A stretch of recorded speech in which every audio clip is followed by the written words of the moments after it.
or two. I can't quite discern the minute hand on that clock with my over 50 eyes. And Mr. Wesley, would you please take roll? Chair Schlussman. Here. Member Geyer. Here. Member Amrian Beardsley. Here. Member Bachna. Here. Member Haladinia. Here. Member Jordan. Member Smith. You have you have a quorum. Thank you.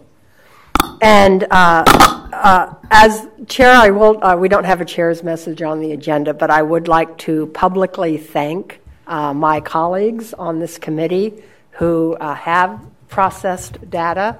I know Member Bachna did a lot of work with the growth component, as well as Member Smith worked with you. Member Jordan's not here, but he did a lot of work, and I did some on the growth end count, the end count. And then I wanted to do a special thanks to Member Geyer for all of the work that you did on the non-typical school configurations. That was yeoman duty. So thank you very much. So our first agenda item is a call to the public. Director Williams, do we have any calls to the public? Chair Schlesman, members of the Technical Advisory Committee, no call to the publics were submitted. Okay. So our first, actually, that was the first agenda item. The second is to have a presentation and discussion of the alternative high school A through F accountability system. As you remember, I suggested that this might be a topic for a study session. So that is the purpose here today, is to gather information, not that we will necessarily take any action on what has been sent our way from the State Board of Ed, but to get the information so that we can then sleep on it or maybe pursue some things as individuals further. So, Director Williams, do we have a presentation? Chair Schlesman, members of the committee, Wayne Tucker and Sue Durkin with the Arizona Alternative Education Consortium Advocacy Committee are present today. And like Chair Schlesman stated, this agenda item was asked for by the Technical Advisory Committee at the last meeting. So this is to be considered a study session. So if you have questions, please feel free to ask Wayne or Sue.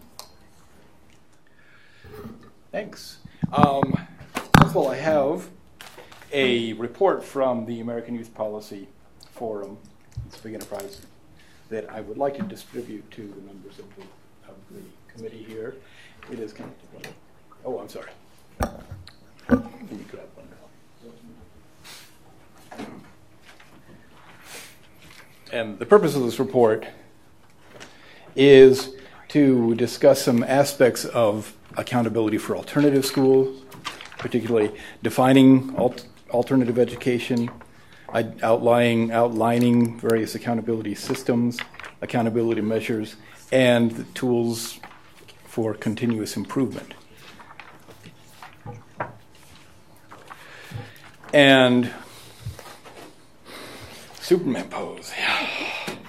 I will confess, this is not, I haven't done this in a while, and even when I was in the classroom, I was not much of a lecturer. I was much more of an interactive sort of teacher. So, Ms. Durkin and I, yes, ma'am. Yeah, this is a study session, so you can, I will encourage anyone to, and actually, what would you prefer? Would you rather go through the PowerPoint and then get questions? Why don't we go through the PowerPoint, because Ms. Durkin and I worked on it, and I will confess that because we think about this night and day, sort of what we eat and breathe, we kind of nerded out on this presentation a little bit.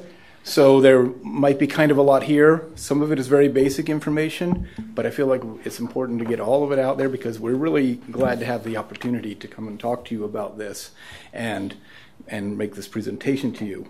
I think you have been grappling with the traditional model for a while now, and there's some understanding that maybe you've come to a place of resolution on that, and now is the time for us to remind this group, and then by extension the state board, that we're here and we've been waiting very patiently, and we need to tell you who we are and who we serve and why we do it and what we need.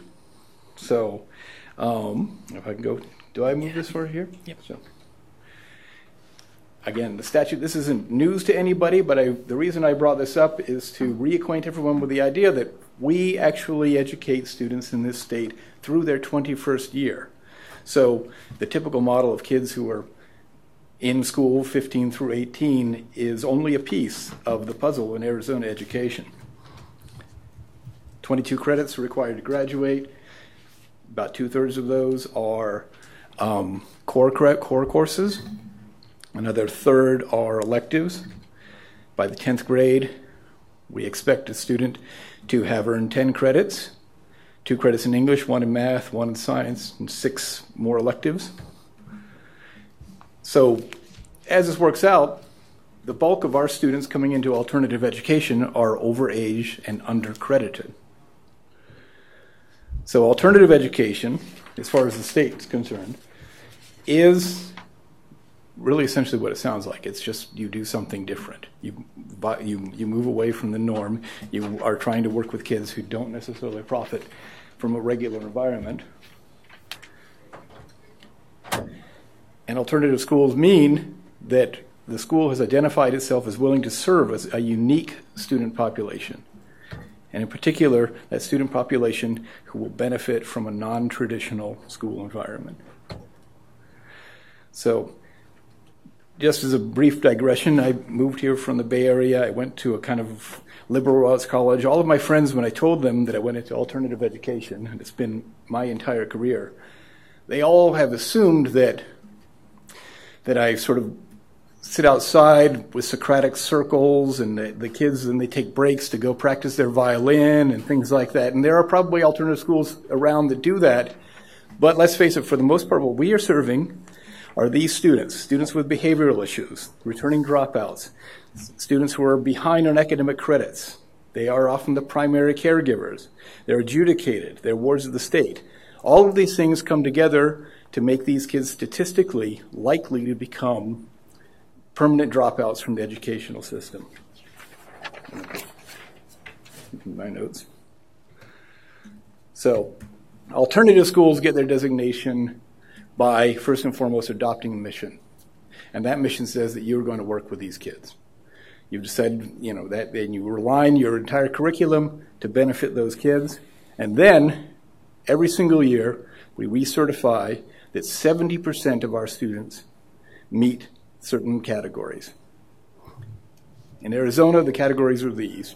Students have a documented history of disruptive behavior issues, dropped out of school, poor academic standing, primary caregivers, adjudicated, wards of the state. Now, the fact that you have 70% of those kids in one particular year doesn't make you automatically an alternative school. It's still essential that you have chosen that in your mission. You've decided this is what you're going to do with your life, and you're going to work with these students. It's a national issue.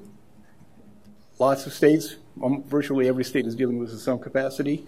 Just a couple of examples. Texas uses about twice as many criteria for designated at-risk students than we do. As you can say, some of these are things that, frankly, I would look at and think they make complete sense to have, say, homelessness be an indicator for a student who's at risk. Pregnant, not necessarily the primary caregiver, but actually just pregnant, because what's going to happen when a student gets pregnant? Chances are they're going to fall behind, and very often those kids drop out of school. Colorado, also, about twice as many criteria. Their criteria, as you can see, if you look at them, are much more qualitative than ours are. A lot of this would be self-reporting from their end. Students who've experienced significant trauma, students with personal alcohol and drug use, students who have gang involvement. There are a million different ways for a student to become really an alternative student when it comes down to it. We operate within a fairly narrow framework with Arizona, but it's important that we continue to work with these kids. If I can get it here. Because the graduation rate of Arizona is about 77%. And there are about 330,000 high school students out there right now. So at 23%, there are about 76,000 students who will not graduate with their cohort years.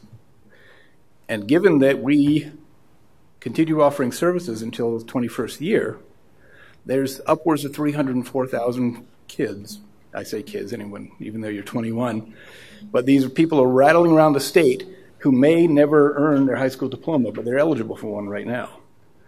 And it's important that we focus on getting these people diplomas because of the things that happen to kids without diplomas.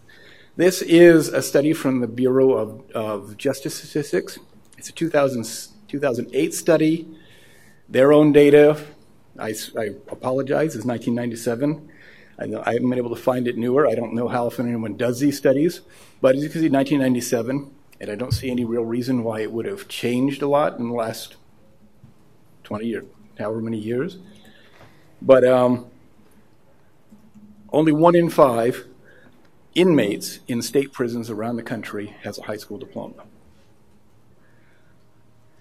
In 2006 and 2007, 1 out of every 10 male high school dropouts was in jail at some point in the year 2006 or 2007. For Arizona in particular, the average Arizona high school dropout will cost the taxpayers about $463,500 in lower taxes, increased private expenses, public expenses, and welfare. So why do we do what we do, and what do we need? I see Dr. Schlessen's recognizing this cartoon. A lot of you have seen it. This is a cartoon that goes around a lot. I'm going to say what we need, as alternative schools, we recognize the need to be held accountable.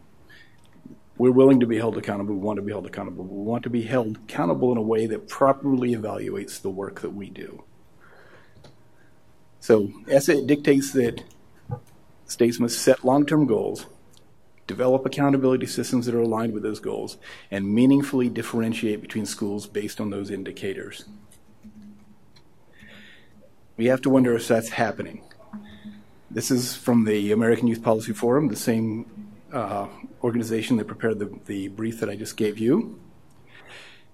They found nationally that 6% of all high schools are alternative. However, 30% of schools identified as failing are alternative.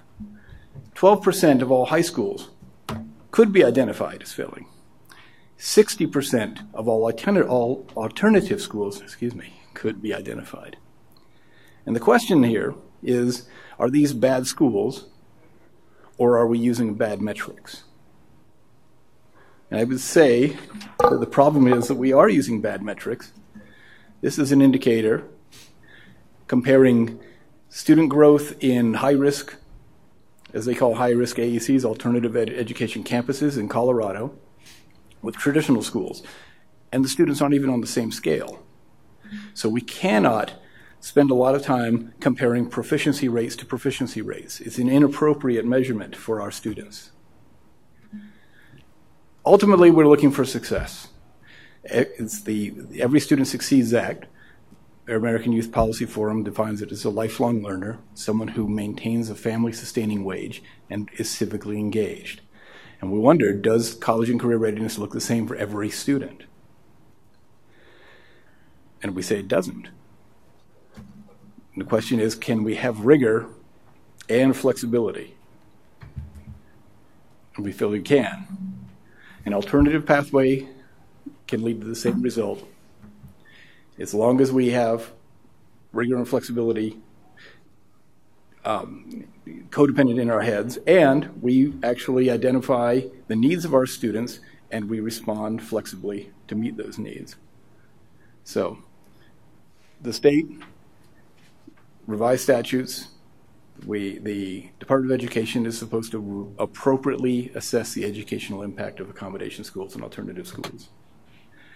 That appropriate assessment is a matter of policy and framework. I think first and foremost on the policy features, without reading all the way through these, primary is we need to clearly define the schools who are serving the exceptional students.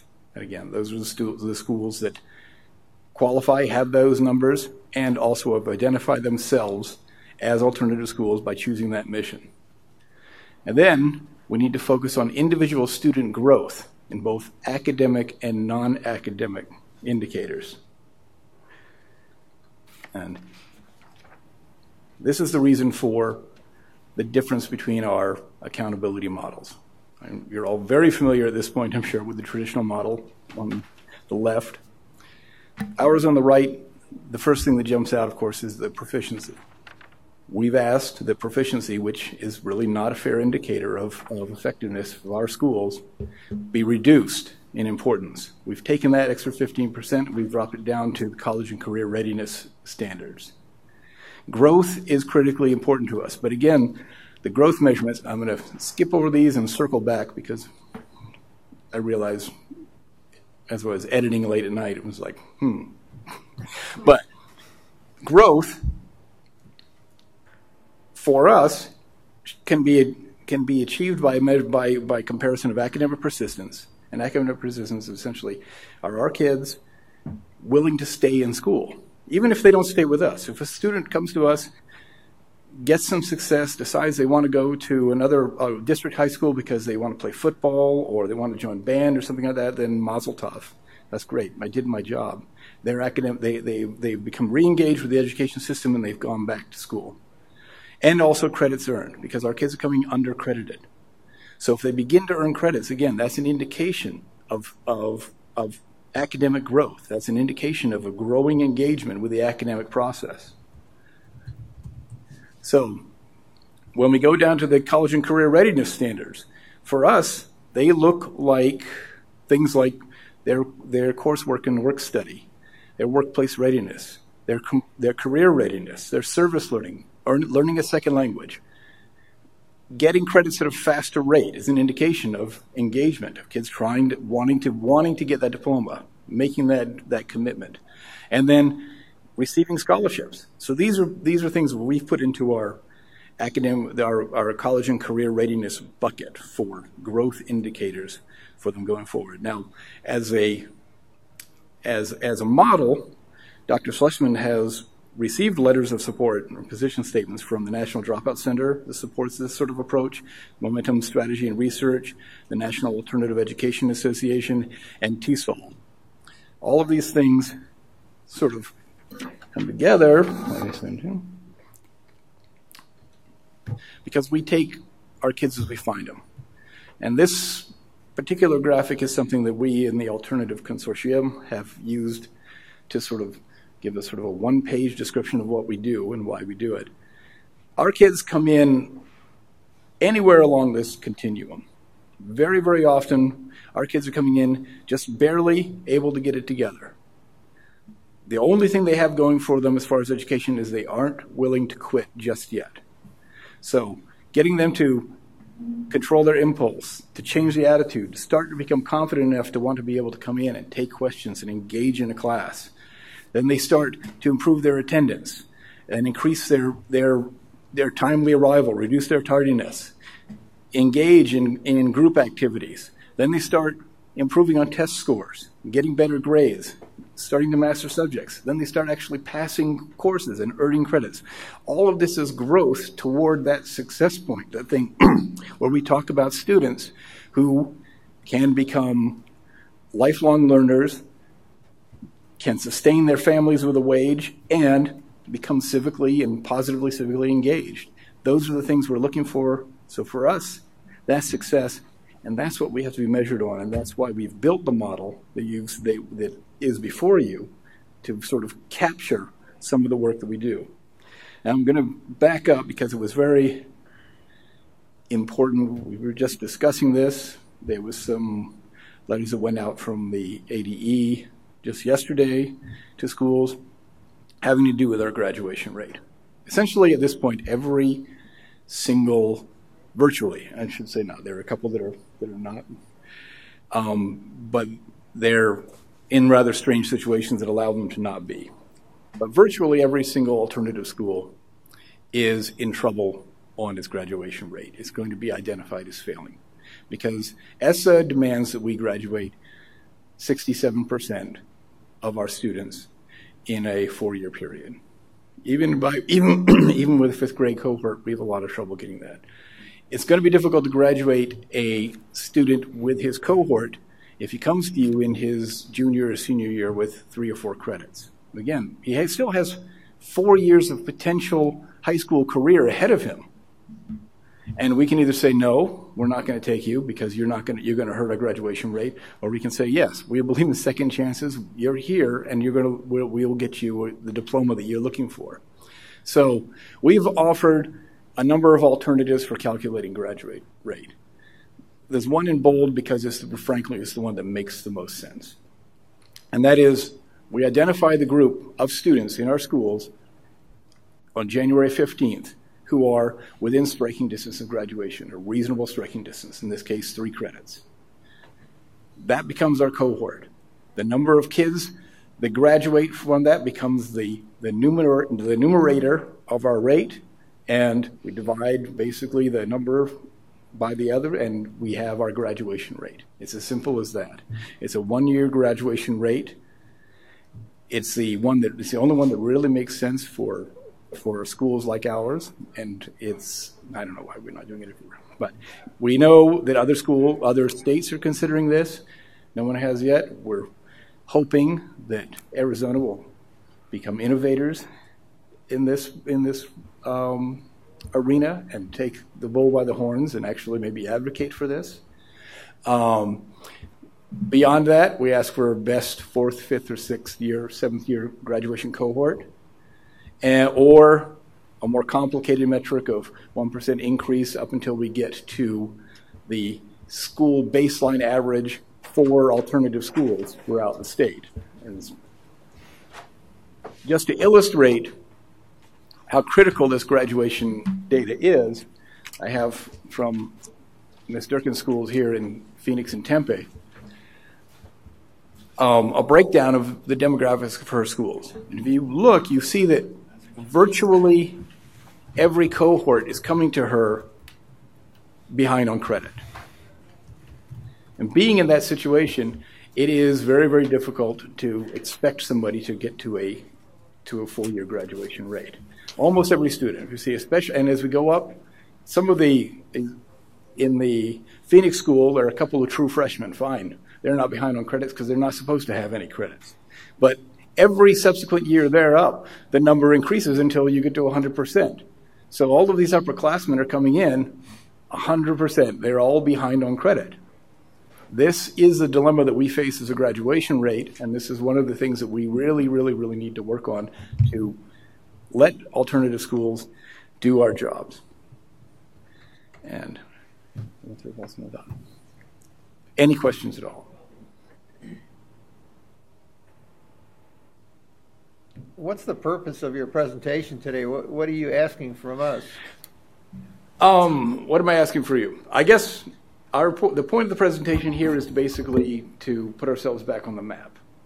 We've been sort of waiting for traditional to get resolved for a while.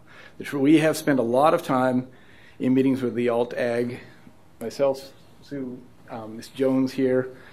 We're members of the alternate of the Alt-Ag with the ADE. We worked a lot on what we wanted for accountability models. The board has formed this TAC, and you have been focused really on the traditional. And I'm just making the case for why we need to be considered differently and separately.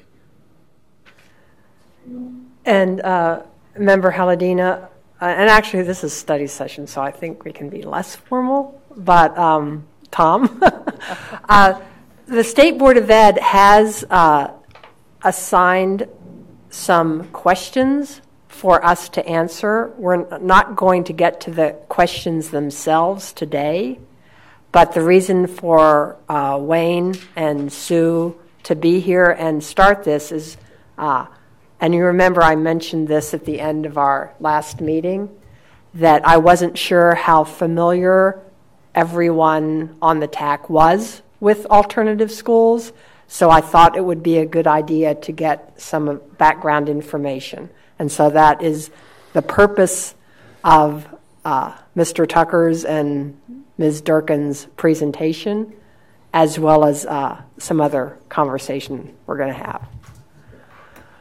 I have a question. Do you all have a proposed model? There was a slide there. Yes. Can we go back and to I that believe slide? you have the actual model in it's your on the packet agenda. too. Oh, in the agenda. Okay. And Can we go back to it on I the will go screen? back to, this is a more truncated version. You Okay. have one that explodes the college and career readiness into some of the particulars we're asking for.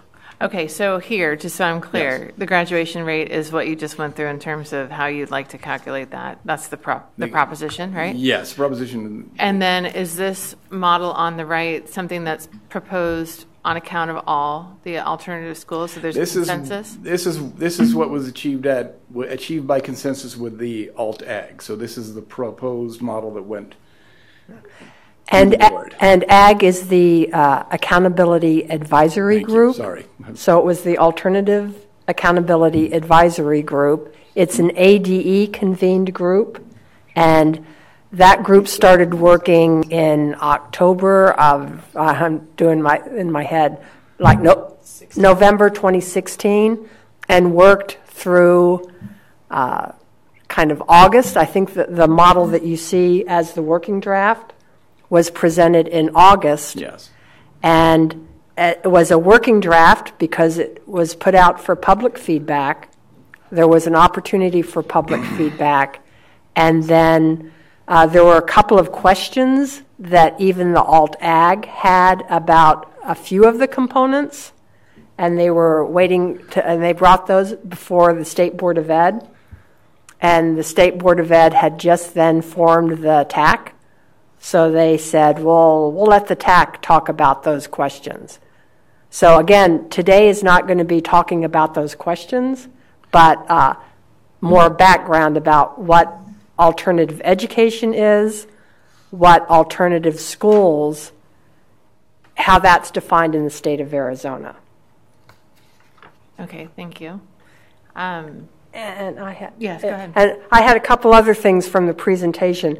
One is when Mr. Tucker presented the difference between how, Colorado calls their schools alternative education campuses, AECs, and Colorado has put those definitions that you saw in statute.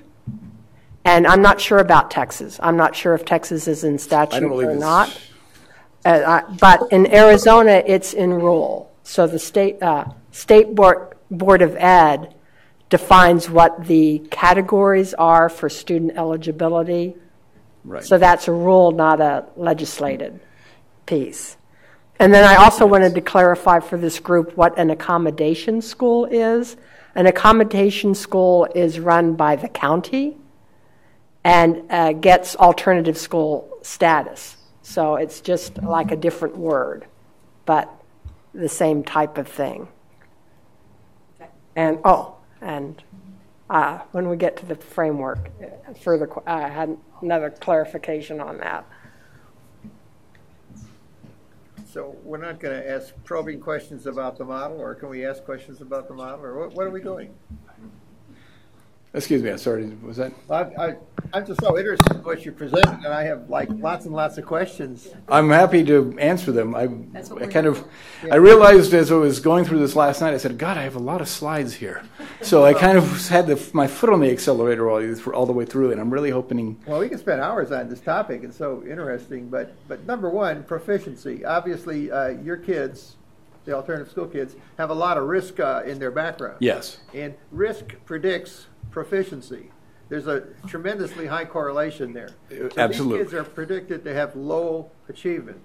So how do you measure proficiency in a fair way? Because you presented that cartoon. Well, that's what I mean by fair. And that's an excellent question, and I'd be happy to blow up the entire assessment regimen. Yeah. I mean, we can work together on that, but we do have some requirements that are placed on us by statute and by ESSA. So we recognize that that a state test, a state test offered to all students is going to be part of our reality. And our hope is to sort of minimize the footprint of that, because you're right that a lot of these kids' trauma in the background, the lower socioeconomic status, the broken families, all of these things are predictors of poor proficiency on these standardized tests. But they're there. And ultimately, these are political decisions, and it's a sort of when you have a hammer, everything looks like a nail.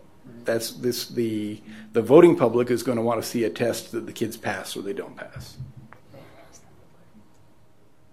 And I'll go that far. With the proficiency number, the 15%, the state of Colorado has 15% for the proficiency category in their alternative school model. They actually asked for 10%, and the State Board of Ed didn't go for it.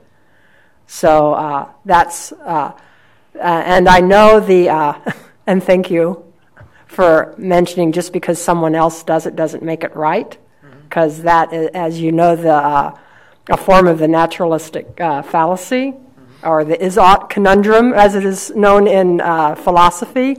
But just because something is doesn't mean that it should be. The example I love to give to people is there might be X thousand teenage mothers in Arizona, but just because that is does not mean it should be. And so I think, as Mr. Tucker has pointed out, the Alternative Accountability Advisory Group tried to work within parameters of and in fact, that group was given advice to use the same general categories and then make adjustments to those general categories. And that's all politics. That they thought that would be more successful. Well, you say politics. To me, it's statistical, because you can predict. I can predict with great accuracy how those kids are going to do. But we want to know how they actually did compared to how we predict they're going to do, based on all the risk factors in their background. And I think it's pretty clear that the more risk factors you have, the lower your achievement. Absolutely. We can prove that. My name's Sue Durkin. Hi. Hey, Sue. Do you have the all A through F measurement sheet in your packet? Do you have that available to you? Not handy, no. It's not handy? Oh, it's right there. It's on. It's in the you agenda. mean, Yeah. This? Yeah, that's the one. Yeah. If you'll look on the proficiency, and I just want to point out real quick, we did kind of keep our student body in mind in that we actually said if they reach the upper half of the minimally proficient, which is the lowest strand, if they reach the upper half of that, that's significant, especially when you're given a test that doesn't mean anything to them. At least it means everything to us, but it doesn't mean anything to them. So they're, besides making trees, if they're actually taking it seriously and actually achieving that upper half, then we've opted or put in our proposal that they would actually receive 1/6 of a point for that. But I work in testing, and I actually have actual test data with item, and I look at item responses, and your kids, I'll refer to them as your kids. We do. They don't even mark the answer sheets. Some don't. You know that. You said a tree. I remember a kid writing F-U-C-K on it, YOU, things like that. And this is for real. I mean, that's what they do. They don't mark, and EL kids never finish. They have blanks everywhere. Yes. So the scores aren't even accurate. Well, and that is. I mean, let's face it. That is a feature of our kids. Often, it's the stereotype reinforcement. It's stereotype threat. These are kids who don't see themselves as scholars, and they frequently feel beset by scholastic expectations that have been placed upon them. So they have developed a sort of an armor about it, and they will deliberately fail a test because they feel they have some agency in failing the test. I mean, and that's really why when you look, especially at the high school level with our present testing regimen, basically it's just reinforcing the institutions of privilege, because certain kids are going to be given tutors, they're going to have parents who say, God, I really hope you do well in this test, and some kids are going to come to school that day from a car or from a homeless shelter, or they won't have slept the night before because their parents, their mother's boyfriend was here, and he's a creepy guy. All of these things that come together to create, as you say, these indicators of likely diminished proficiency on these tests. And the tests are in no way an indication of how intelligent these kids are, how capable these kids are of learning. It's just an indication of how well they take that test. But on our side, I think it behooves us to look at every item, every answer sheet, and make sure that the responses have been validated, that they've been completed and tried. Because if they haven't, you put an X on it and say it doesn't count. And that's why the proficiency percentage there is misleading, yes. Because you're getting a certain percentage of kids who aren't even responding, and they're being averaged together with the kids who are trying, and it's a bias. That's a fantastic point, and now you've added something to my toolkit. So that's something I will be arguing in the future as well. There are a lot of things to add to your toolkit. Oh, I'm happy to talk to you anytime. Just to point out, on AZ Merit, if the students don't complete any items, they get an incomplete. They don't actually get a score. There wouldn't even be a score to evaluate. Right. And if they don't complete both sessions of a test, they don't get a score either. Right. So that you see a lot, and I do see that in my data at the school, at the district level, in terms of there's a lot of incompletes among these students. The new trend, I will say, is especially because our state requires or is not permitting opt-out. We're one of a few states that you have to, by law, have your student or children participate. One of the new trends is just to have your students sit for the test and fill in random answers. So it still gets to, so even if they fill it out and you have the 90% participation, it doesn't mean that the data are valid because they're literally bubbling things in. So the validity issue is critical here, even more critical for your students. So I think we all, I know at least I'm on the same page as member Haladina. Yeah, I know. We go. I do have two more. Well, one's a question. I like what you said about in terms of being innovative as a state, and we are a state that also embraces local control, right? Mm-hmm. And I want to know, or want you all maybe to think about, and I don't know how flexible we are with this current model. One of the requirements for all these alternative schools is to have a mission statement, and so the mission, I would like to see that reflected as well. So if a school has a mission, let's just say, for working with teenage parents who are trying to balance life and academics, then how can we value what their mission is in terms of the accountability model? I think that would be amazing.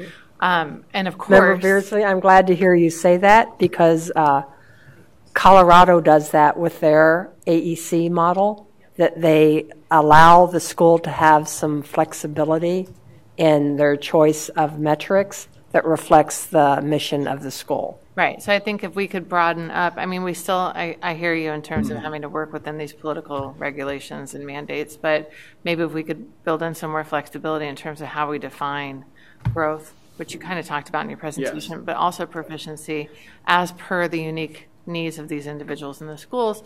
And then my second point, especially if we do a study group on this, I would love to see some evidence of validity on this model. And so maybe we would somebody would take a random sample of 20 of your schools or something, and we'd take a look at how this model, what the validity evidence might be for this proposed model and maybe different permutations of it. We have some data like that. Again, we have, as you look at the college and career readiness standards, there's a lot of spade work in getting this together, especially the first year, because once we are aware what we get, once we've established these are the things we're going to be looking for, we can build systems to capture this data as it comes through. But we're going to have to do a lot of spade work to go back and get it. So we have a few schools, a few of our districts have done a certain amount of that. So we have some of that data available, but I don't know if we have a sample size that would be what you're looking for, honestly. And actually the sampling technique would be interesting too, because the data that we have was it was not randomly selected, because it was provided by members of the Alternative Accountability Advisory Group, which was bias right there. But sure, I think maybe a purposive sample would be fine Yeah. too. It just as long as we all knew what the sample technique was, then we'd know. Right. how to critique And it. and I would, Ms. Durgan just made an observation that in our college and career readiness standards, we also asked, the traditional models, is looking for 2 points. We were looking for 1 point, getting kids to 1 point. And that is largely a feature of the fact that we don't have our students usually for 4 years. We will get our students for 2 years, for a year and a half. We have some interval for which we'll have those students and have access and have a limited window in which to grow them and get them and develop them to where they need to be. Because often our kids will, once they figure out where they're going, often they feel the time pressure, they've got these things, they'll start to accelerate and they will get more credits than are typically allotted to a high school student in a given year. So given the limited amount of time, we have less opportunities to get to 2 full points. So we were asking for the single point as an indicator for us. What about GED, though? That's a good interception of your program. Does that count as a good thing? Well, I mean, if they have a GED, then they're kind of off our list. They're not. I mean, they get in your program and then they decide to go the GED route. Does that happen? It happens a lot. Of course it does. It happens very frequently. Count? Well, it doesn't hurt our grad rate, does it? I mean, essentially, doesn't hurt. They're not dropouts when they get the GED. Yeah. But they don't count for the graduation They don't count rate. for the grad rate. In Arizona, they don't. In other states, they do. Some states count completers, but the state of Arizona does not. Why? Oh, let's ask the state. The State Board of Ed makes rules about GEDs and what's counted as a graduate. So that's the State Board of Ed question. Another thing that is challenging in the state of Arizona is that the way that some counties interpret the statute that allows students to take a GED, and I'm looking at Sue because she's knows a lot about this, but some counties in Arizona require that a student withdraw from a public school before taking the GED. That happens in Pima County, whereas in Maricopa County, it might be different. Same thing. Well, as an advisory group, shouldn't we advise to straighten this out? Yes, we should. Please. And another thing, I had written myself a note, and actually it was funny, under the growth, which is on your framework, the use of academic persistence, I abbreviated it as AP at first, and I thought, oh, how telling. AP for alternative schools means something different than AP for traditional schools, but academic persistence was it started in 2012 as an innovation here in Arizona for the alternative school model. So, and it was used at first as bonus points outside the model. And actually, I recommended in an AERA paper that academic persistence be moved within the model. And not that my recommendation had anything to do with it, but it was moved within the model in 2014. So that measure has been used for the alternative school accountability in Arizona since 2012. This idea of credit earned is very innovative. It is used for alternative accountability for alternative education in Arkansas. It's used in Colorado. So just a little more background about that. Go ahead. Were the other end of course tests for 11th grade dropped from your proficiency for a reason on your framework? Yes. For the college career ready? Oh, yeah. Well, I remember. We did drop it from down into the college and career ready. Oh, I see. So it's still there. It's just we have it down in a different space. Okay. Okay. Thanks. Mm-hmm. Again, this is a feature. A lot of our students are taking these courses out of order. So we find that as we get into the upper level courses, we have really low N values. We have very, very sort of dirty data because these kids are flip-flopped all over the place. So we can get a clearer picture with the 9 and 10s. And actually, now that we're talking about that, the out of sequence is one of the reasons that SGP is not included as a growth measure, because it is so hard to get enough students with SGP to make that a meaningful measure. Do resources play a factor in accountability? Obviously they do, but I wonder, do your schools have sufficient resources?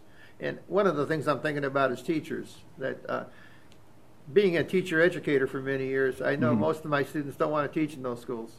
That's true. I mean, my entire educational career has been in alternative education.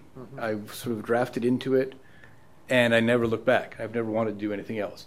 And some of my best teachers are teachers who come into those programs and they would never teach anyone else. They love those kids, and that's who they are. But it's hard to. It's very difficult to find people with that kind of passion and that kind of commitment. Most teachers, they really would like to have a lot of kids that they can impart the content knowledge and the kids take it and everything else. They really, it's a different type of teacher that has to be there. And I also wanted to say, I think I could send this to Director Williams. The reason my name with the date is up there is, and many of the slides from the American Youth Policy Forum, it was Corinne Deeds that presented, and Jody Ernst, who's with Momentum Strategy and Research. We did a panel that was chaired by, first name, Jorge Ruiz de Velasco from Stanford University at the Alternative Accountability Policy Forum in November of 2017. So I could send the description of that session, which has the PowerPoints from each of the presentations, to Director Williams, and she could share it with this group. But I know Jody's presentation from Momentum Strategy and Research included a scatter plot. Yay! I knew you'd like that. And actually, it's good empirical evidence of why Texas sets their criterion for number of students eligible, because you can see that there's like this nice correlation, and then people go all over the place. And that's where they set the cutoff. So it was good for me to see some statistical evidence of where states are setting their eligibility criterion rather than just best practice. And I believe the link to those is actually on the sources page. Oh, okay. There is a source. Okay. The last part of it. Okay. Like It's already there. Yay. There. Whoops. So Chair / members of the committee, so it's right there. Board staff will send this out after the meeting, as well as the handout measuring success as a PDF to all the members. Okay, great. So you have it. I don't have to send it. Anything else? I'm happy to answer more questions. Again, I'm much more comfortable doing this than the other one. Other part. Somebody else needs to go. Well, Chairman Schlesman, has anybody put any numbers behind your model yet, or so? The model is in a very limited capacity, as I say. With this, we have just proposed this. Mm-hmm. We did some data with people who had large enough data sets, but again, it's such a lot of spade work. I was not particularly ready to ask all of my principals to go back and do this for a model that might not be approved. And so some people have that. Some people have Sue's data collection facility is very sophisticated, so she has some work. So we have some numbers, but again, they're not really. I think of the. Excuse me. Statewide. I see. They're not really statewide. There you go. They're very limited. They're somewhat anecdotal. Okay. Yeah, and if we look at the categories on they're attached, the proficiency we can get from Yes. ADE, academic persistence we can also get. The credit earned is going to be self-reported because alternative schools have been waiting and waiting. They've been talking about credit earned since 2011 or so, and they thought through the student-teacher course connection that data would be available from ADE, but it turns out that the student-teacher course connection data needs cleaned up, so that's not available at this point, so it will need to be self-reported. The Azella stuff on English language learners is going to be available from ADE, and then the undergraduation rate, school option 1 will have to be self-reported because it is ADE tracks by cohort, but not by credit earned. Option 2 has been used in the past with the alternative school model in Arizona, so that will be available, and possibly school option 3 will be available. And then the college and career readiness, as it is with traditional schools, is going to have to be self-reported. So that is not available at this time, although the selective sample that you talked about might be. Yes. I mean, we developed a spreadsheet, and some schools have been able to do the spreadsheet. Some have made some. So there is. It's fairly anecdotal. It's fairly spotty at this point. So this is Member Smith. Do Hi. you have an idea of what the sample size would be on the data that you all have used? Just an average. Say that again. What was the sample size on the data that we do have?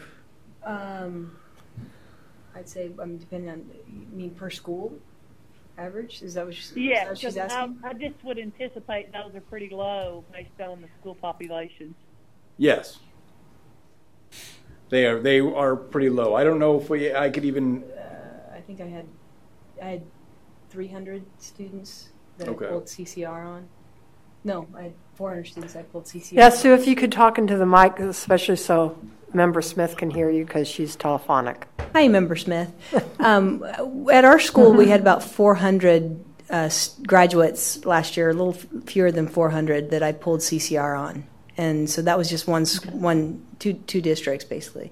So I think we had Peoria pull some, and I'm not sure exactly how many students they had, but pretty much everybody in the alt-ag did it. I'm not sure how many. It's just different schools have different sizes. So, is that what you're asking? I guess maybe I'm correct. That's correct. Okay, thank you. Okay.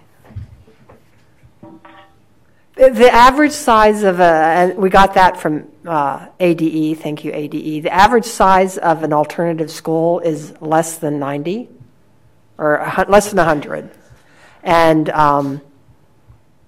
the number of members on the alt-ag who would have done that preliminary data analysis, were there a dozen members maybe? But then some are representing more than one school. Mm-hmm. So the number of schools might be 25 out of, there are, I can't believe I'm blanking on the exact number, but there are around 150 alternative schools in the state of Arizona. Is it 164? I thought it was 146. 146. I'm inverting my numbers. Sorry. Okay. So you probably have some examples of schools that are outstanding that have records that go across several years of existence and their success rate. Do you have records? I mean, you have. I do. Do you mean schools that are outstanding in their field as opposed as alternative schools? No, I mean alternative schools that are doing outstanding work. Yes. And do you do like evaluations or case studies to find out exactly what they're doing? Because I think we're misled by having just a test score or a growth score, as, oh, wow, we did that. There's ways to cheat on that. Yes, there are. No, I mean, this, for instance, not very many alternative schools got the results-based funding this year. One of our schools in Douglas did get results-based funding. Okay. And I can tell you what they do. It's they love the kids. It's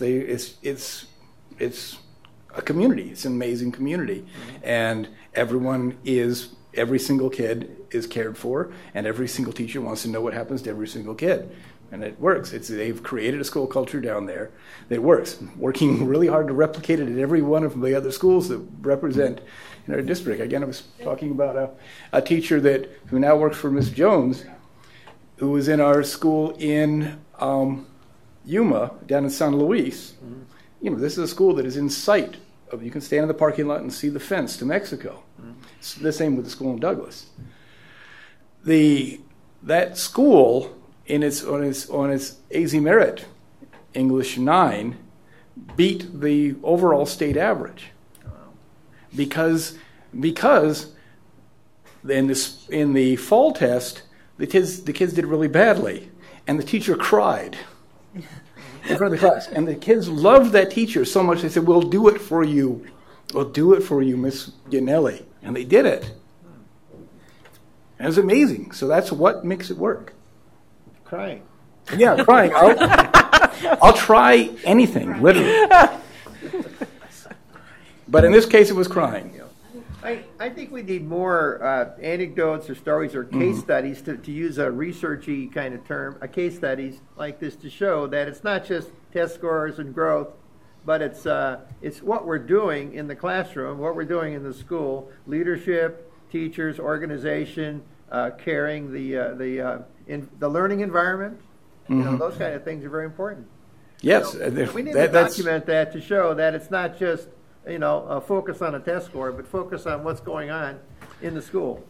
Right, but now you're asking us to make a shift to qualitative research, and I'm there with you. I'll do that. I think it would be interesting, though, to take those two schools and apply that model to those schools. Right? And so that would be evidence of validity. And so to see how they fare, and then that might be a good case for this is why it works, or this is why it doesn't.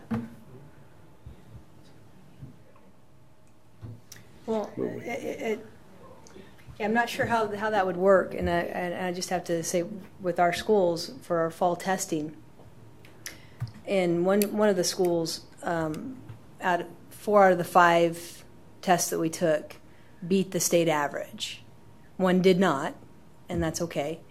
But our school is definitely not touchy-feely, and we have a very open classroom. Our school is very different than everybody else, and that's, I think, we want to also for you all to know is that alternative schools, there is not a one-size-fits-all model. It's definitely, his school is very different than mine. My school is very different from Miss Jones. This is very different.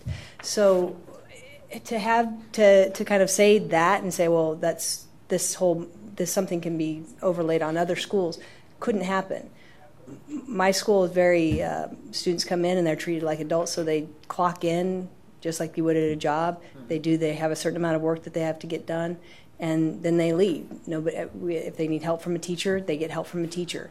But there's nobody in front of the classroom who's teaching, because we want our students, and that's just our model, is that we want our students to learn how to learn so that they can do it on their own later, when they go hopefully on to community college. It seems to me, though, there's guiding principles. It's not just idiographic where everybody does whatever they want to do and then some are successful. We have to have some science in here that shows that what we do actually works. There used to be a pamphlet that was produced a long time ago called What Works. Mm-hmm. And it's sort of an extraction of all the research that's been done by hundreds of us, thousands of us. And we actually know some things about learning, believe it or not. And so it seems to me that I'm sort of disagreeing with you. I want to see something extracted that says, these are some remedies that work. And you're saying they don't exist? No, I'm just saying that each one of the schools is very different, or each one of the charters and districts is different from each other. They perhaps, while we serve the same umbrella type of student, I have students that don't necessarily want to be in a classroom and they don't want to have a teacher in front of them. Well, so that's what I'm saying. It's just different that way. Yeah, but there's got to be some essence, something that we can pull out of all this experience that says these are the good things that work. I'm sure there is. Yeah, there's got to be a thread, and I think caring is one of them. Yes, that's really caring is one of them. Yeah, making sure. I mean, a lot of this for these students, because of the things that bring them into the social and societal disconnects that bring them into the kind of academic trouble that puts them in an alternative school. Yeah. Often, the common denominator is like having an adult there who actually cares. Mm-hmm. And getting through that process, developing an environment which is responsive to that. I mean, whether it's a trauma-sensitive environment, whether you have, building wraparound services into the schools like social workers and therapists and other things like that. These are all pieces of it. But I think when you step all the way back from it, you start to see things that it does come down to a culture where the students feel supported. And that's what all these alternative schools are trying to do, to help these kids, to support these kids and help them grow, which is why ultimately, in order for us to survive, we need people to judge us on how well we support these kids and help them grow. Okay. And I think measure that. That's part of that is that they want to feel safe, supported, and successful. Right. And there's if you want to say what your thread is, that's it. How that looks is just different. Okay. That's what I'm saying that's different from different school to school. I think you can measure that. Let's give it a try. It's been done before. It's been done. We're working on it every day, as I said. It's because I do want to bottle what has happened at various points in other schools of mine and have it happen in every school. I don't see any reason why one school should rise so far above the others and I can't replicate that. Yeah. But it does involve the buy-in from the teachers, and it does be able to involve being able to articulate that difference, which is what you're asking for, is some sort of articulation of that difference. Right. Chair / members of the committee, would it be beneficial for this committee at the March meeting to have Mr. Tucker and Ms. Durkin bring back some of that limited modeling that they did within some of their schools? I would think so. This is the gift that keeps on giving. And I think it would help as we address the questions that have been given to the TAC from the State Board of Ed, because the questions were actually posed by the Alternative Accountability Advisory Group, and I'm trying to remember which month it was. It was either August or September. Chair / it was October. It was October? Okay. Was it that late? Mm-hmm. Because even within the advisory group, there was question about some of the things that were suggested in this working draft model. So the group was asking for clarification, and that's when the questions got deferred over to the TAC. So, Chair, myself, and members of the committee, board staff will bring those questions to this committee, and then if it sounds as if it is the committee's wishes to maybe Mr. Tucker, if we can have some of the modeling that was done when this was presented to the board, and at least that this committee can look at that as a starting point. Does that sound good? Is that the wish of the committee? Aye. Okay. Yes. Okay. Okay. Yeah. Chairman Amy, Yes. I'm going to be out of town on March 9th. I'm not going to be. And you're not even going to call in? I'm at a meeting Darn. in Chicago. So. Okay. So maybe Chair / Member Haladina will get you the information prior, and if you want to review it and have any written comments, then we can share that with the other members of the committee. I can do that, but I can't even get a phone. So. Okay. Were there further questions at this point for Mr. Tucker and Ms. Durkin? Thank you. Yes, thank you very much. Thank you for having us. Yes, Julie. thank you Really for the appreciate this presentation. opportunity. Thank you. So our next agenda item was to talk about our concerns regarding the scope and function of the TAC that in our packet for today, you see the piece that was posted online about this group, the Technical Advisory Committee. It does have a scope and function section, and on the second page is a roster of who we are, but we know that the slot or the position for the organization is open. So this is the time to discuss our scope and function. And Director Williams, were you looking for questions you could take back to the State Board of Ed? Chairman Schlesman, members of the committee, based upon the last Technical Advisory Committee, this committee asked that an agenda item be placed in regard to the scope and function. So any types of comments or questions that you want the board to know or questions that you want the board to answer would be appropriate at this time.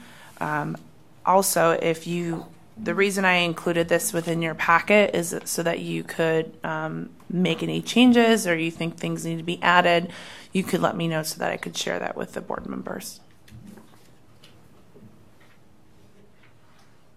I'll start. Okay, so on the note that we have a membership position that's open, can we have an update on what's happening with that? Are we soliciting new people to fill that position? So, Chairman Session, Member Beardsley, board staff will be soliciting, thank you, a new organizational member for that position. It most likely would go before the board at the March meeting. Okay. If we find someone. Great, thank you. May I ask a question related to that? Mm-hmm. Is there any way that we can express interest in having it an Arizona-based organization, or is that not?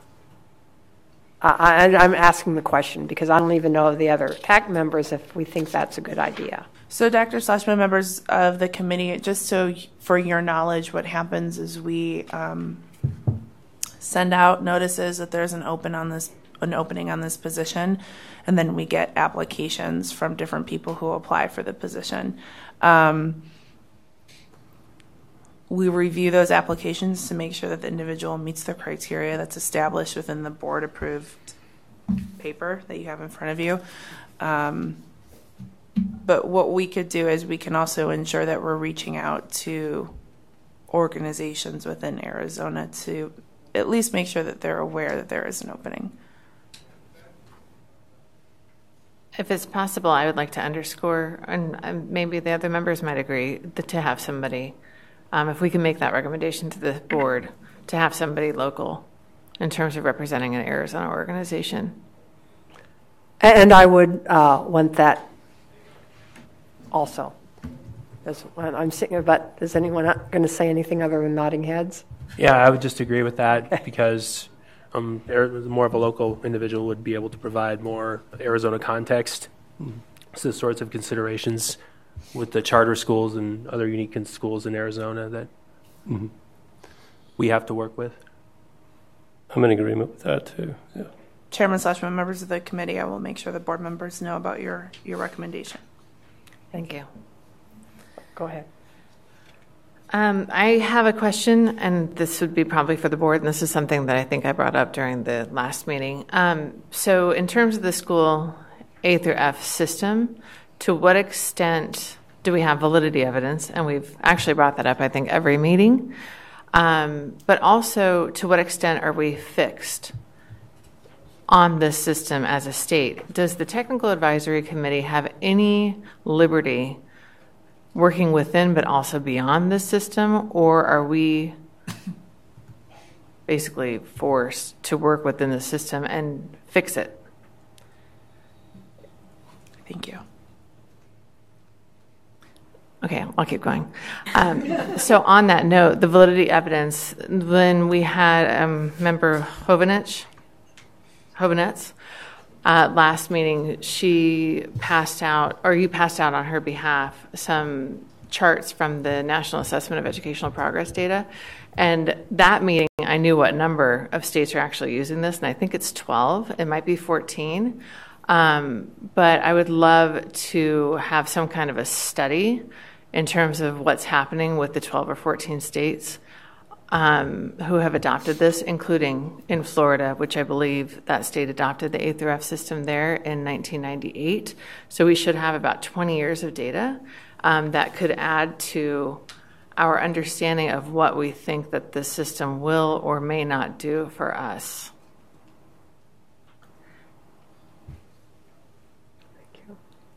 I have one more thing. So I'm taking the floor.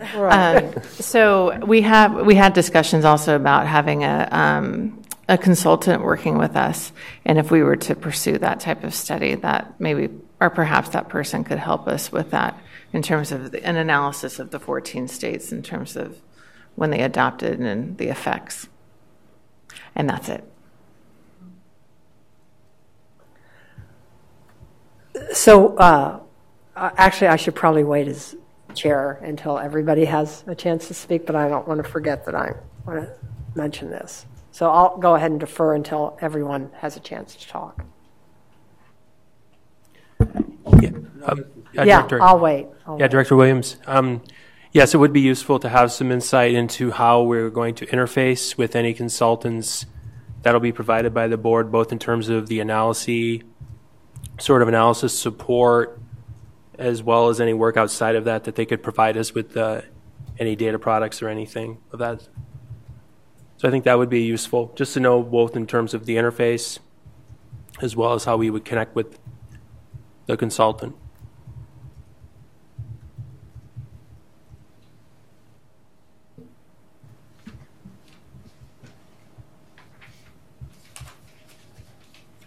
Chairman Schlesman, members, I'm just writing down your questions. And actually, with my wait time, I can do it. I've worked with reservation schools, and I can wait all day. So if I, but I don't think you guys are going to need that much time. Okay, since I have my little thing, I'll do my harangue now. I've said this before, and I've put it in writing, and I'll say it again. Okay. Part of my career, most of my career, I evaluate testing programs. I also design testing programs. Editor of the Handbook of Test Development, so I know a lot about testing. And I adhere to the standards for educational and psychological testing. And I don't think this accountability system stands up to those standards. So I have grave concerns about whether or not this system even stands. I think if the Office of Civil Rights sued Arizona, Arizona would be defenseless. I think if a school board or some education organization sued the state over this accountability system, the state would be defenseless. And I'm serious about this. I love my state. I love education. I don't think the accountability system serves education in a way that's fair. And I have yet to see the technical documentation supporting the use of all these measures and this weird point system to grade schools. And I think if you survey people who actually know about teaching, like teachers, they'll tell you about this. So that's my statement. And I'll put it in writing, too, and I want the whole world to see it. Okay. Oh, one more point. I've met with a person with a lot of experience in school evaluation and research, and he and I are willing to work on some studies for free on risk and how to better measure students who are at risk in relationship to what you guys were talking about. But this would be for the whole state.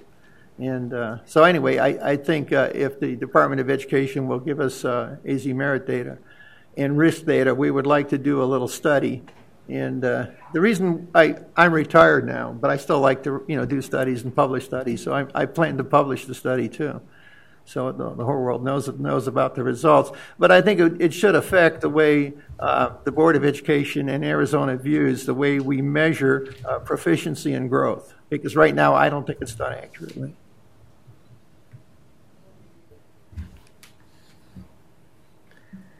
Thank you, Member Haladina.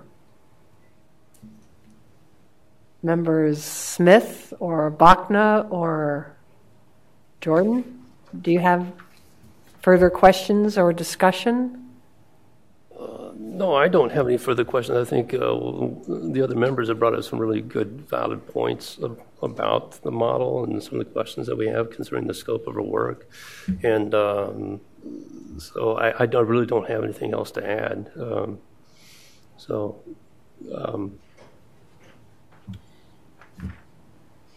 I guess This is Member Smith. I'm sorry. Go ahead. No, go ahead. You're good. I don't have any additional comments either, but like Dr. Haladino, my work has been with assessment and also with state accountability systems. And just to support some of his comments, we always had statistical, technical documents that were able to explain the statistics behind either the growth model or the proficiency, and actually how those are calculated. And so with our work that we did with Member Bachman, very limited information statistically on the growth piece. So I would just support what he was saying as far as being able to have some validity to explain, because I still have many questions about some of those calculations and any examples that support that statistically.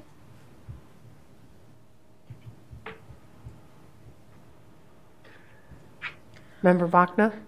I agree with the statements my other committee members have made. I think I would be more cautious in throwing this out and starting over. I'd like to look at refining and looking at kind of how we can make this better and having more knowledge about the technical support, the validity behind it. Well, thank you all very much now that everyone's had a chance to talk. The other thing I would like is a very basic question to go before the State Board of Ed is with the, and I said this perhaps last meeting, with the scope and function that was published, it says discuss and evaluate and then present findings and recommendations. I did not interpret that as doing the data calculations. I didn't see that stated explicitly. We obviously did data calculations because we could not present findings and the questions that were asked of us without having data calculations, and the data calculations were not being done otherwise. So people stepped up to do it, and I can't thank you enough. And actually your support systems, all of your institutions supported you to do that. But that is still a major concern of mine, is that I did not interpret this scope and function statement to include doing the data calculations. And as Member Haladina has said, do all of us get paid in our day jobs for doing those data calculations? So that's a pretty big, and so that's especially then the thank you also to your institutions or organizations who supported you to do that, because that was if you'll excuse the expression, a time suck to do that.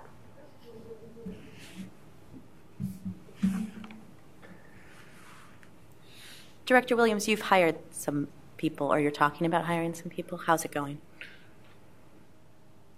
Chair Schlesman, Member Bachna, the board has entered into 2 consulting agreements, and those consultants are currently looking at all of the code and making changes that the board has voted to make from the December 4th and January 29th state board meetings.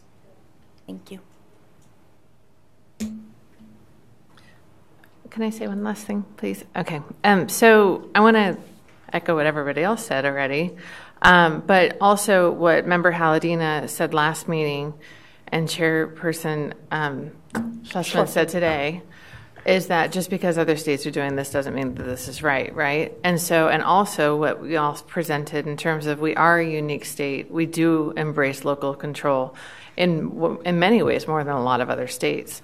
And so just because there are other 12 or 14 other states who are doing this, starting with Florida, but also because of Florida and the Foundation for Excellence in Education, which is Jeb Bush's foundation, who has kind of gone on tour with this model and sold it to different states like ours, it doesn't mean that that's right. And I don't think that it means to throw out the system. I just don't think it also means that we have to be like every other state doing this type of A through F letter system and then working with the inner fixes to make it better. So I'd like to note that, but also last meeting we had, I believe he was the president or the chairperson of the Arizona Association of School Administrators, AASA, I believe is the correct acronym. And he talked with us at the beginning of last meeting and saying on behalf of his membership that he thought that the A through F letter system was good.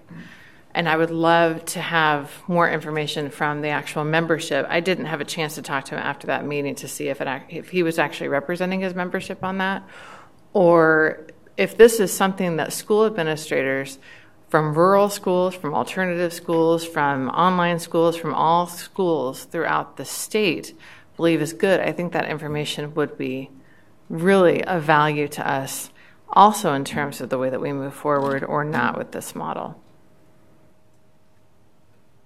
Thank you. Thank you. So have we all had a chance to talk about the things we wanted to share about the scope and function of the TAC? Ready to move on to agenda item 4. So agenda item 4 was talk about kind of re-electing a chair and a vice chair. Actually, it says co-chair on the agenda, and I think we have a vice chair, so that's a problem, yeah. Chairman Schlesman, members of the committee, I left co-chair on there because it was originally agendaed when the TAC met as chair and co-chair. Oh, okay. And then the committee at that time decided on chair and vice chair. So really the committee needs to decide, do you want a chair and vice chair again, or do you want co-chairs? So let's talk about that one first before. Does anyone have anything to say about I will say co-chair versus vice chair? I will say, Chairman Schlesman, members of the committee, when you have a chair, it is quite assumed that that person is what you're doing right now, which is you're leading the meeting. And whether you call them the vice chair or the co-chair, it's the person who fills in when the chair is not present. Okay. Because I have had experiences both, well, usually professionally, about the co-chair, and that gets messy sometimes unless there is a clear delineation of who does what, if both try and do it at the same time or do the same responsibilities. I just thought vice chair was cleaner. I agree. Okay.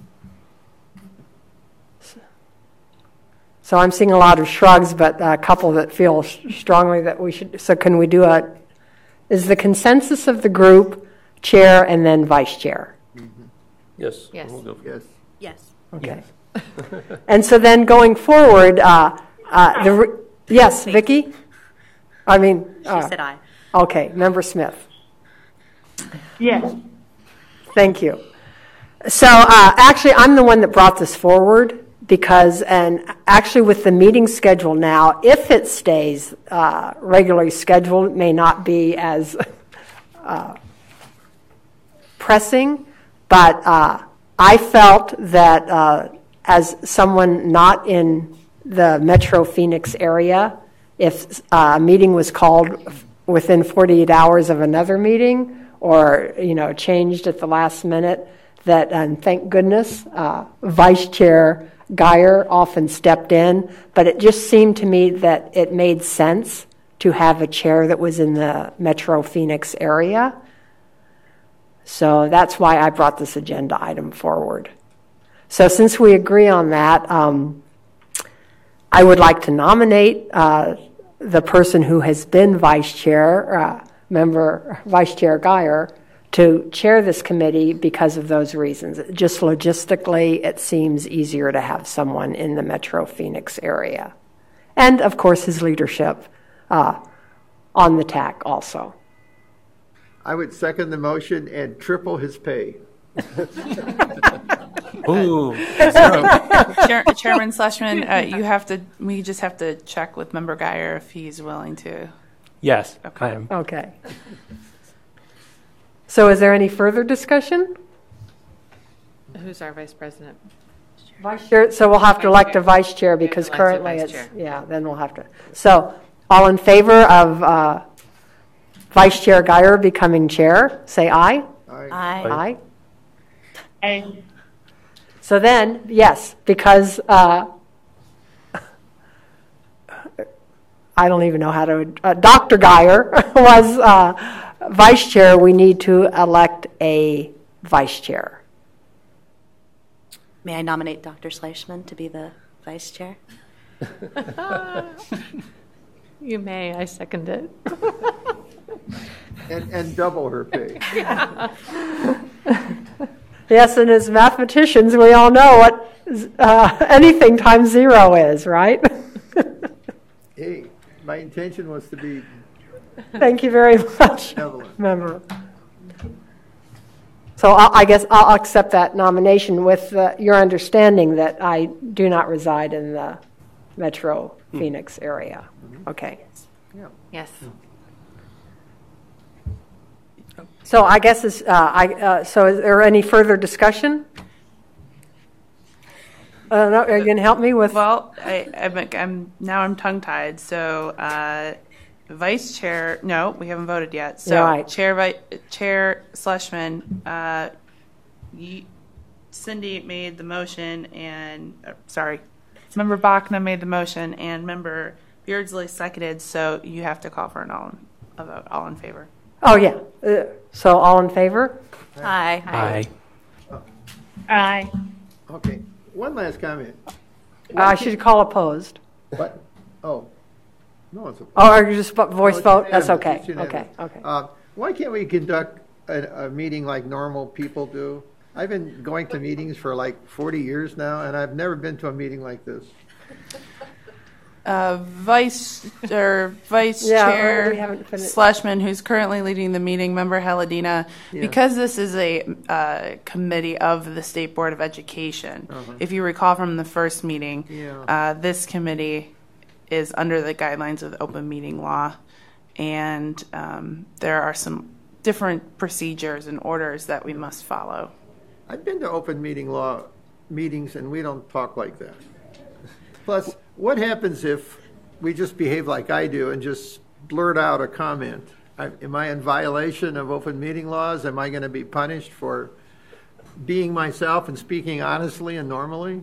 Chairman Schlesman, Member Haladina, no, you will not be punished or disciplined for speaking open and honestly, nor would the committee members, if they wish to call you by your first name at the meetings, be so either.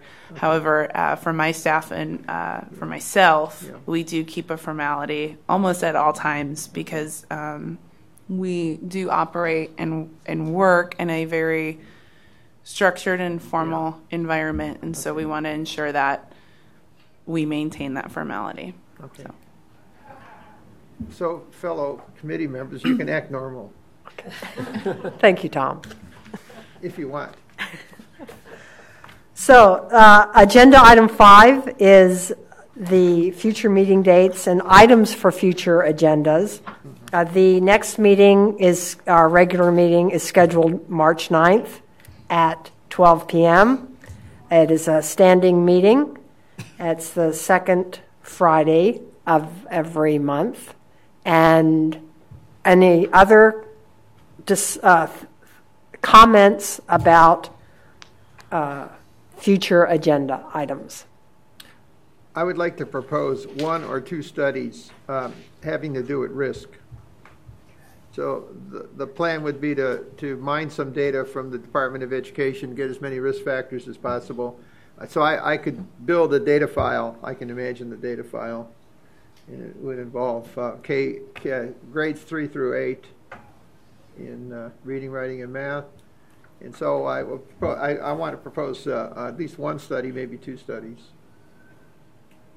So can we put that on the agenda? And because the board was interested in risk, are they still risking the study of risk? Vice Chair Schlesman, Member Haladina, how about we just allow board staff to speak with the department, and then we will see if we can put it on a future agenda item. Okay. And I would love to see that analysis being done, applying risk factors, because that would be very beneficial for districts such as mine. And I'll support Director Williams. In a sense, some of our agenda is dictated by what happens with the State Board of Ed and ADE. If they need something sooner rather than later, sometimes those become priority items. Actually, I should be looking in this direction now about setting the agenda, but I think it's good to keep bringing that up so that we have now formally said we would like to see that agenda'd. So are there any other? Okay. Member Jordan. I've got a question about some of the work that the AD was going to do, the AD Accountability Division. Weren't they going to rerun some of the statistical data, rerun the STP and SGT calculations, as well as recalculate the scores, the base scores, by adding the bonus points after calculating the tones? It's my understanding that they were going to be working on that, and I thought they were going to present it at some time. Vice Chair Schlesman, Member Jordan, why don't you, board staff will look into that and get back to you. Okay, thank you. Anything further? Then I'll entertain a motion to adjourn. So moved. Second? Second. All in favor? Aye. Aye. So we are, thank you, Member Smith. We are adjourned at 1:34 p.m. Have a good weekend, everyone.